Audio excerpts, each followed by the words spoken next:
الحمد لله رب العالمين والعاقبة للمتقين صلاة وسلاما على رسوله الكريم أما بعد فأعوذ بالله من الشيطان الرجيم بسم الله الرحمن الرحيم لقد من الله على المؤمنين إذ بعث رسولا صدق الله مولانا العظيم وصدق رسوله النبي الكريم ونحن على ذلك من الشاهدين والشاكرين السلام علیکم ورحمۃ اللہ وبرکاتہ۔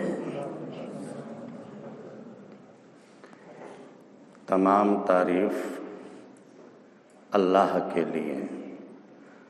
جو رب ہے عالمین کا اور خالق و مالک ہے کائنات سارے جہان کا۔ اللہ کی تعریف کے بعد درود ہو جناب حضرت محمد مصطفیٰ صلی اللہ تعالی علیہ وسلم اور آپ کی آل پر۔ جیسا کہ آپ کا مرتبہ ہے، عظمت و شان ہے کہ آپ نبیوں کے بھی نبی ہیں اور رسولوں کے بھی رسول ہیں، شاہوں کے تاجداروں کے بھی تاجدار ہیں، کشتی یہ ملت کے کھیونہار سب سے انوکھے اور سب سے نرالے ہیں، حضرت عبداللہ کی آنکھوں کے تارے اور عام نبی کے راج دلارے ہیں، جن کا نام گرامی جناب محمد الرسول اللہ صلی اللہ تعالی علیہ وسلم، جو 14ویں کے چاند سے بھی زیادہ روشن اور اللہ کے بعد سب سے افضل و اعلیٰ ہیں، آپ کی مقدس بارگاہ میں بادب درود و سلام کا ہدیہ پیش کریں اور محبت سے پڑھیں اللہم صلی علی سیدنا و شفیعنا و نبینا و حبیبنا و مولانا محمد مبارک وسلم صلاۃ و سلاما علیک یا رسول اللہ، الصلاۃ والسلام علیک یا حبیب اللہ، الصلاۃ والسلام علیک یا نبی اللہ۔ سب سے پہلے دل کی گہرائیوں سے آپ تمام کو عید میلاد النبی صلی اللہ تعالی علیہ وسلم کی مبارک۔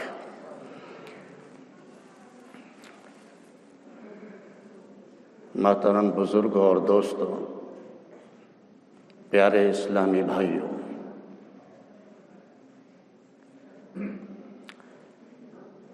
ہمارے نبی حضور سید عالم صلی اللہ تعالی علیہ وسلم جس زمانے میں تشریف لائے وہ زمانہ تمام زمانوں سے افضل، جس ملک میں تشریف لائے وہ ملک دنیا کے تمام ملکوں سے افضل، جس شہر میں آپ تشریف لائے وہ شہر تمام شہروں سے افضل، جس جگہ تشریف لائے وہ جگہ دنیا کی تمام جگہ سے افضل، اور جس رات میں آپ تشریف لائے وہ رات تمام راتوں سے افضل ہے۔ حضرت علامہ قسطلانی رحمۃ اللہ علیہ اپنی کتاب مواہب لدنیا میں فرماتے ہیں کہ شب ولادت والی رات، جس رات میں، جس وقت میں، جس گھڑی میں حضور سید عالم صلی اللہ تعالی علیہ وسلم کی ولادت ہوئی، وہ رات، وہ گھڑی ہر رات سے افضل ہے اور وہ گھڑی تمام گھڑیوں سے افضل ہے۔ آپ کہتے ہیں کہ یہاں تک کہ شب قدر سے بھی یہ شب ولادت جو ہے یہ رات افضل ہے، اور اس کی کئی وجوہ آپ نے تحریر کی ہیں۔ علامہ فرماتے ہیں کہ شب قدر جو ہے اس میں ملائکہ نازل ہوتے ہیں، اس لیے اس رات کو فضیلت عطا کی گئی۔ لیکن وہ رات جس میں اللہ کا پیارا محبوب تشریف لاتا ہے،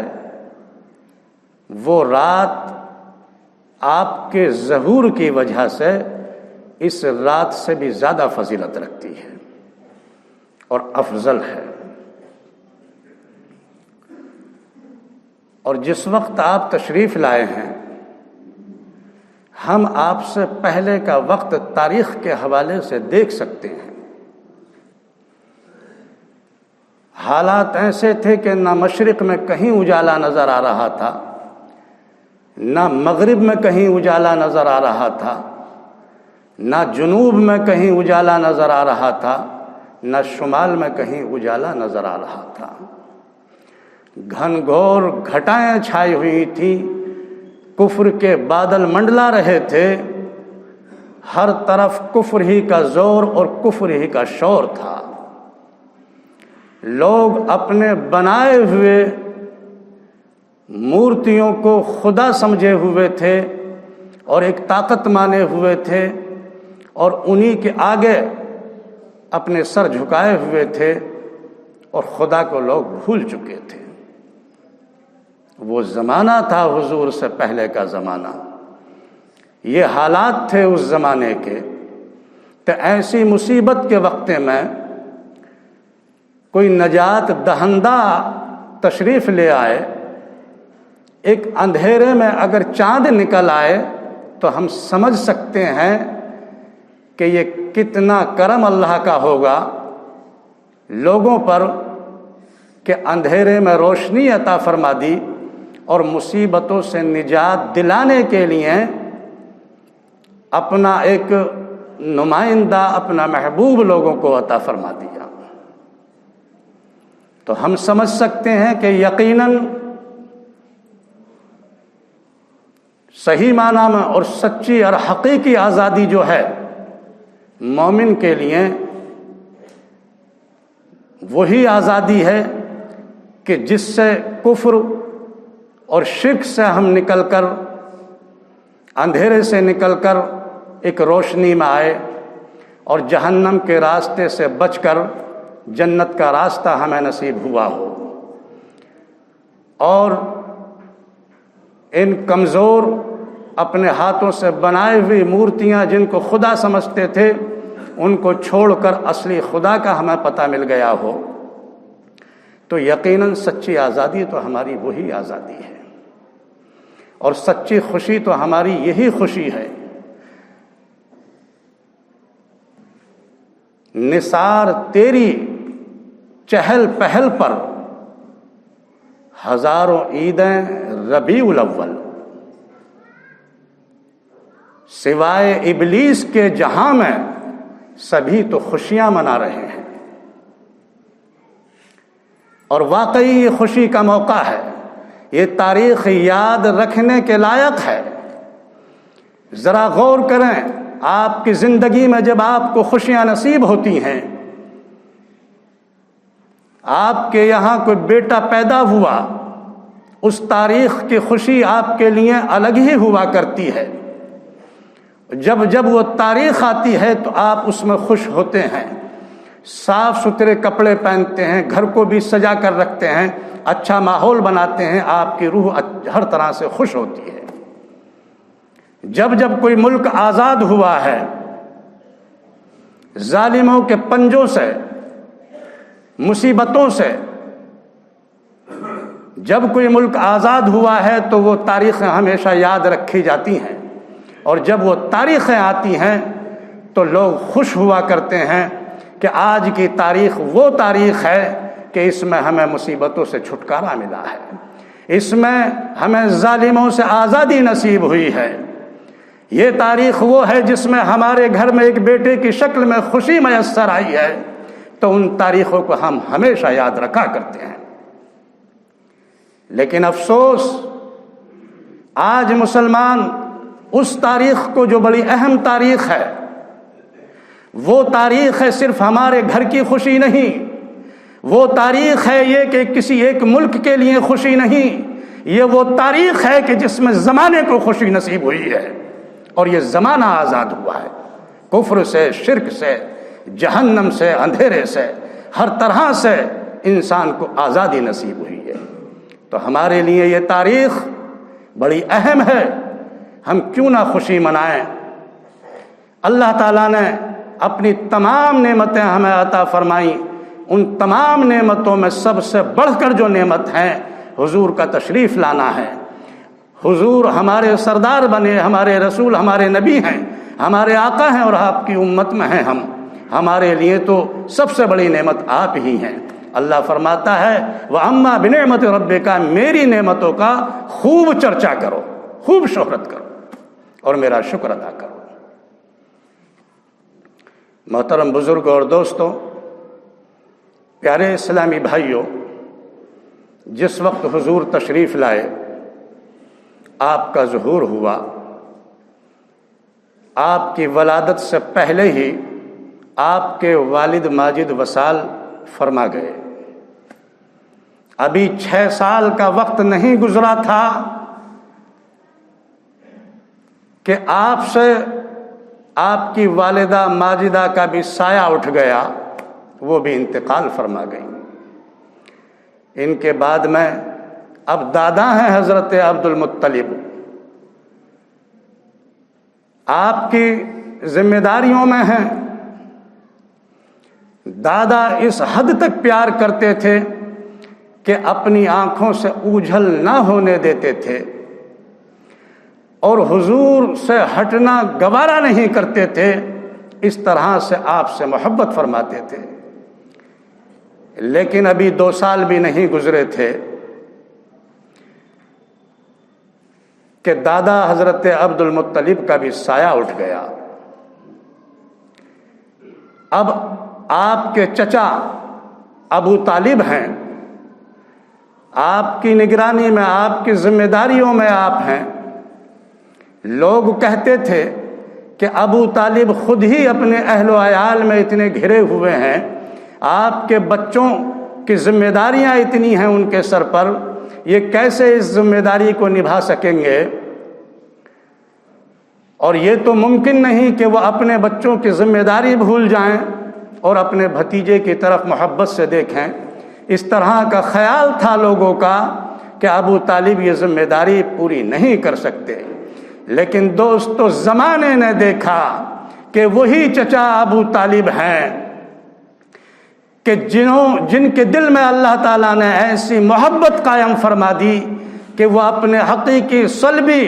بچوں سے زیادہ محبت حضور اکرم صلی اللہ تعالیٰ علیہ وسلم سے کرتے ہیں، اور ہر وقت آپ پر قربان رہتے ہیں۔ آپ کی ذرا بھی تکلیف آپ کو ہو جائے یا آپ گوارا نہیں کر رہے ہیں، ہر موڑ پر، ہر لمحہ آپ کے اوپر قربان ہیں۔ آپ یوں کہیے کہ اس اسلام نے ابو طالب کی گود میں ہی پرورش پائی ہے۔ اگر ایسا بھی کہا جائے تو یہ بیجا نہیں ہوگا۔ ہر وقت شفیق چچا ابو طالب آپ پر قربان رہے ہیں۔ پیارے اسلامی بھائیوں، عرب میں ایک رواج تھا کہ جب امیروں کے یہاں بچے پیدا ہوا کرتے تھے تو دائیاں ان کو دودھ پلاتی تھیں اور ان کی پرورش کرتی تھیں، دیکھ بھال کرتی تھیں، اور اس کام پر ان کو امیروں کے گھرانوں سے اجرت ملا کرتی تھی۔ تو مکے میں اس وقت جو بچے پیدا ہوئے، قبیلہ بنو سعد کی دائیوں نے یہ خبر سنی تو وہ مکہ شریف آئیں کہ چلو امیروں کے گھر سے بچوں کی ذمہ داریاں اپنے اوپر لے لیں۔ تو اس وقت جب قبیلہ بنو سعد کی بہت ساری دائیاں مکہ آ رہی تھیں، ان دائیوں میں حلیمہ بھی ایک دائی تھی، وہ بھی آ رہی تھیں، لیکن ان کی سواری کمزور تھی، وہ چلنے کا نام ہی نہیں لیتی تھی، تو اس وجہ سے وہ بہت پیچھے رہ گئیں۔ جب مکہ میں آپ تشریف لائیں، پتہ چلا کہ امیر گھرانوں کے بچوں کی ذمہ داریاں باقی تمام دائیاں لے چکی ہیں اور وہ بچے ان کو مل چکے ہیں۔ ابھی سوچ ہی رہی تھی کہ اے حلیمہ، شاید تو مایوس ہی مکے سے واپس اپنے گھر چلی جائے اور تو یوں ہی خالی ہاتھ لوٹ جائے گی۔ غم زدہ تھی، فکر مند تھی، لیکن آواز آئی غیب سے، اے حلیمہ غم مت کر، آج تیری گود میں دنیا کی دولت آنے والی ہے، اور کونین کی وہ دولت تیری گود میں آنے والی ہے کہ تجھ پر زمانہ ناز کرے گا۔ آواز آ رہی تھی کہ اے حلیمہ غم مت کر، جنت کی حوریں بھی تیری قسمت پر رشک کر رہی ہیں۔ اور واقعی زمانے نہ دیکھا کہ جب حضور اکرم صلی اللہ تعالی علیہ وسلم حلیمہ کو ملے ہیں اور جب مکہ سے وہ لے کر چلی ہیں تو وہی سواری تھی جو چلنے کا نام نہیں لیتی تھی، لیکن اب تمام سواریوں سے زیادہ تیز وہی سواری چل رہی تھی۔ اور حلیمہ کے گھر کی برکتوں کا عالم یہ تھا کہ حلیمہ کی جو بکریاں دودھ نہیں دیتی تھیں وہ اتنا دودھ دینے لگی کہ دودھ ختم ہونے کا نام ہی نہیں لیتا تھا۔ یہ حالت تھی حضور کی برکت حلیمہ کے گھر پہنچتے ہی۔ اور حلیمہ کہتی ہیں کہ میں نے وہ منظر دیکھا کہ جب رات کے اندھیرے گہرے ہوتے چلے جا رہے تھے اور یہ ستارے کبھی چمکتے کبھی ڈوبتے تھے، چاند نکل رہا تھا، میں نے دیکھا کہ اللہ کا پیارا محبوب حضور سید عالم صلی اللہ تعالی علیہ وسلم جس پنگھوڑے میں آپ لیٹے ہوئے ہیں، یعنی جو پالنا کہا جاتا ہے، بچوں کے لیے پالنے بنائے جاتے ہیں، جس پنگھوڑے میں آپ لیٹے ہوئے تھے، تو حلیمہ کہتی ہیں کہ قسم ہے مجھے اپنے رب کی، میں نے اپنی آنکھوں سے دیکھا کہ جدھر جدھر یہ اللہ کا محبوب اپنا ہاتھ اٹھاتا تھا اور اپنا ہاتھ گھماتا تھا، میں نے دیکھا کہ آسمان کی طرف چمکنے والا یہ چاند اسی طرف پھر جاتا تھا۔ جدھر حضور کا ہاتھ اٹھتا تھا تو یہ چاند بھی اسی طرح سے ناچ رہا تھا جیسے بچوں کے ہاتھوں میں کھلونے ناچا کرتے ہیں۔ اسی لیے عاشق رسول نے لکھا ہے کہ چاند پھر جاتا جدھر، چاند پھر جاتا جدھر، انگلی اٹھاتے مہد میں، اور کیا ہی چلتا تھا اشاروں پر یہ کھلونا نور کا۔ پیارے اسلامی بھائیوں، مٹی کے لوگوں کو کھلونے بھی مٹی کے ہی ملا کرتے ہیں، لیکن نور کو کھلونا بھی نور